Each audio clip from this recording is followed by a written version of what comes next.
Yep. So and then this was it the Paul? This is Paul Schrader. Yeah. This is where we talked about this a little earlier. This taxi driver. He says Oscars, so not Hollywood. Diversifying membership, recalibrating how votes are counted. These changes have transformed the Hollywood Oscars to the international Oscars. I rather like the provincial origins of the Oscars. So he's basically saying like Hollywood has gone global. It's part of the globalist agenda now. He's right. Anyone who's anyone. I mean, he's right, but he's about 15 years too late for this realization. Yeah, true. I rather like the provincial origins of the Oscars, Hollywood coming together to celebrate its own. Most filmmaking nations, Britain, France, Germany, have their national awards. The festivals have their awards. Why must Hollywood be colpo grosso? Barry Diller is right. If the Oscars are to save themselves, they must return to their origins. The Oscars mean less each year. The reasons for this are clear. The need for revenue compounded by the debt carried by the museum and lowering film revenues and the scramble to be woke.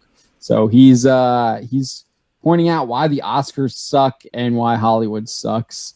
Obviously, film revenues and the scramble to be woke apply to Hollywood as well as the Oscars. And then I guess I don't know the financials of the museum that they have there, but clearly it sounds like it's a giant money pit full of debt, according to Schrader. I mean, who's going to it? Who's like, go to the Oscars museum. Like, I could just go to Wikipedia and see like the list of all award winners.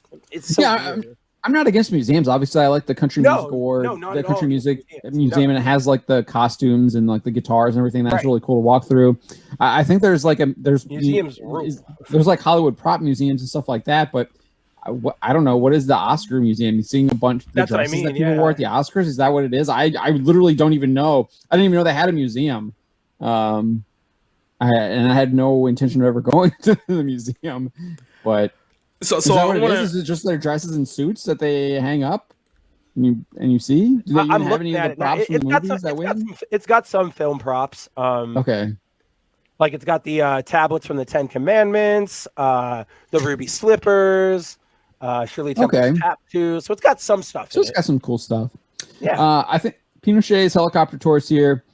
Roof Green says Oscars are illegitimate the second they base their awards off of anything but merit.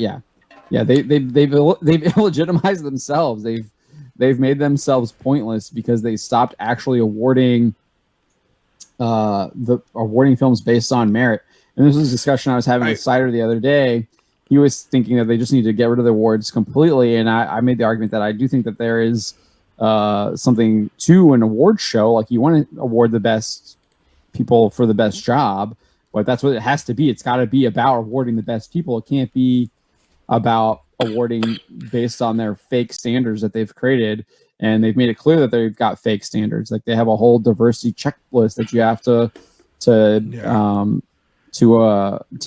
check off in order to even be nominated for Best Picture, let alone win it.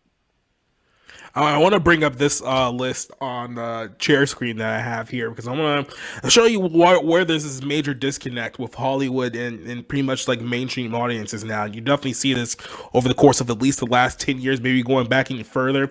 Here's a quick list of the movies that have won Best Picture just from the last 10 years, right? So Everything Everywhere All at Once just won last like Sunday night, right? And I said that's a movie you're either going to love or you're going to hate. There's no in between for that movie whatsoever.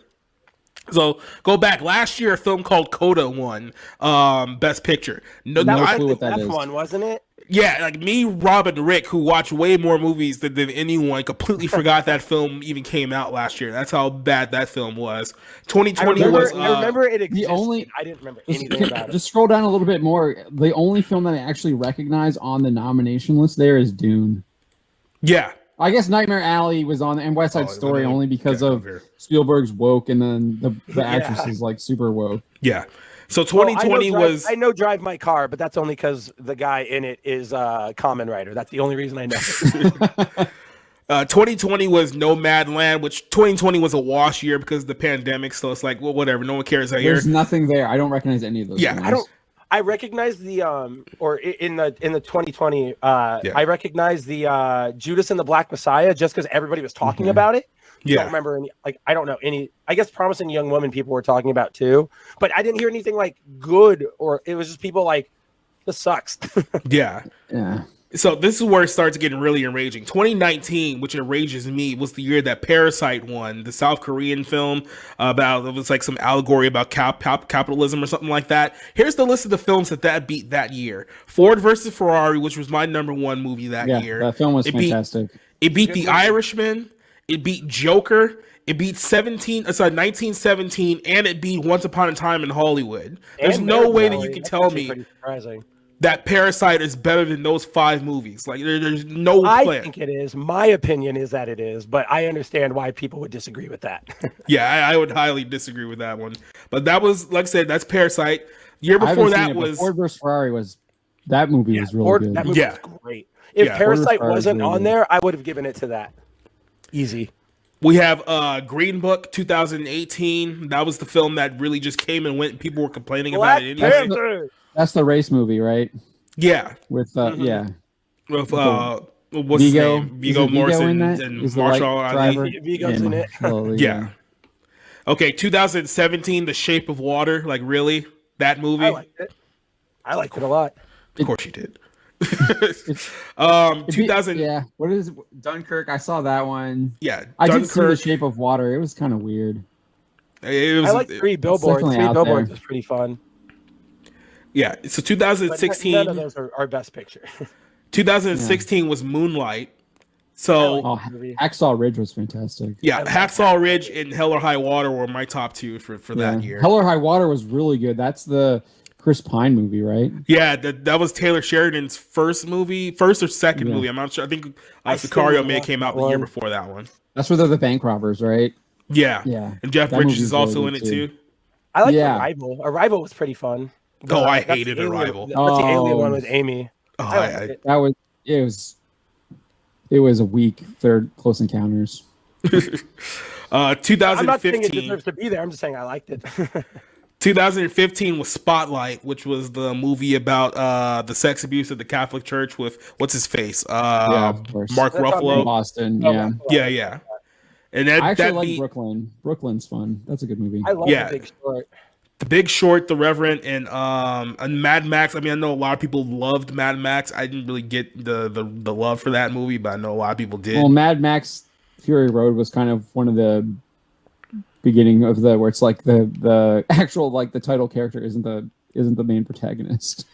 Oh, by the way, I think they already finished actually that Furiosa movie. So that'll be out next year. Hasn't that been finished for a while though? I feel like I've heard nothing about it for quite. I think they just wrapped it up recently. But it's supposed to be coming out next year. Birdman was 2014. Look at that! Oh my gosh! Yeah. Wow. Yeah, I remember American Sniper was good. Whiplash was really good. Yeah. Budapest Hotels is a good one if you like Anderson. Selma's whatever. I didn't care about that. We all know why that's there. And then you can go here to 2013, and it's 12 Years a Slave. So that's 10 years of basically the last 10 years that movies have that the Academy has awarded the best movie of the year to. And there's probably only 2 that mainstream audiences would even recognize at this point. A lot of these other ones have come and gone so quickly that you probably didn't even remember they exist until I just mentioned it to you. I watched her and The Wolf of Wall Street and American Hustle in 2013. Well, what was that, Spencer? I was going to say, anybody tell me what Captain Phillips is about. You don't know. You don't remember. That's the meme where it's like, this is your boat. Crap, that is that. I'm the captain now. I'm the captain now. That's the meme. That's the only way I know that movie is from the meme.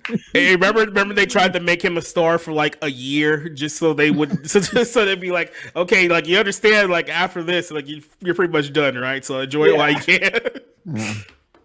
Yeah, but this is the last 10 years. Yeah, what was 2012 before they started? Argo, the Ben Affleck movie. Okay. Yeah, man, all these are all really good movies back here, and then the more recent we get, they're all just sort of yeah.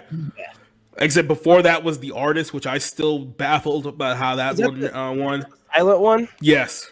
Yeah, it was artsy good, but not a good. I mean, none of these are mainstream films. They're all kind of artsy. I still think. Toy Story 3 is right there, except for Toy Story 3. I mean. Social Network was, I wouldn't say that was a niche one. Well, you have like Inception too, which is kind of surprising how that got. Inception, yeah. Inception. That was obviously a huge one. And The Fighter, that's still kind of niche, but I always confuse all the boxing movies. Which one is The Fighter? Who's the one in that? The Fighter is the one with Wahlberg and Christian Bale. No, okay, I'm thinking of a different movie, Nick. I thought that was the Tom Hardy his movie. brother's like a coke addict or whatever, and he helps train his brother to the heavyweight championship or whatever. Are you think? Yeah, there's just like all these good boxing movies, and I'll just kind of like I can never remember their names, but I remember their plots. I think the last film that actually deserved the Academy Award was Gladiator, and that's like 2000. That was so long ago.